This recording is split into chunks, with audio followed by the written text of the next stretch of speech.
വളച്ചെടുക്കണം. നേരെ ഇരിക്കുന്ന ഇങ്ങനെ വളച്ചെടുക്കണം. റബ്ബർ ബാൻഡില്ലേ, റബ്ബർ ബാൻഡ് ചെറിയ തിരിയുടെ റബ്ബർ ബാൻഡ്. അതെടുത്ത് ഇങ്ങനെ കേട്ടണം. ഇഡ്ഡലിയുടെ കട്ടിയുള്ള ഭാഗം തന്നെ. അത് കഴിഞ്ഞ് നമ്മൾ ഈ റബ്ബർ ബാൻഡിൻ്റെ ഇടയ്ക്കോട്ട് ഈ ക്ലിപ്പ് കെട്ടി നമ്മൾ തുണിയൊക്കെ വിരിക്കുന്ന ക്ലിപ്പില്ലേ, അത് കഴിഞ്ഞ് നമ്മൾ ക്ലിപ്പ് ചെയ്ത് വെക്കണം. ആ ക്ലിപ്പ് ഒടിച്ചെടുക്കുന്നതിൻ്റെ ഒരു പീസ് നോക്കി അതിങ്ങനെ നമ്മൾ എടുത്ത് വെക്കാൻ പോകണം.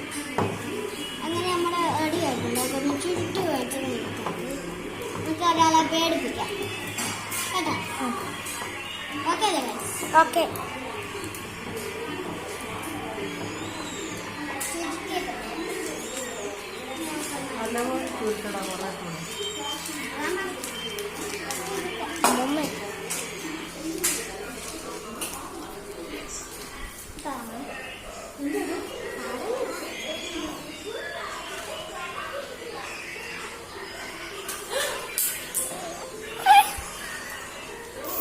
ഇതാണ് വാങ്ങിയിരുന്ന സാധനം.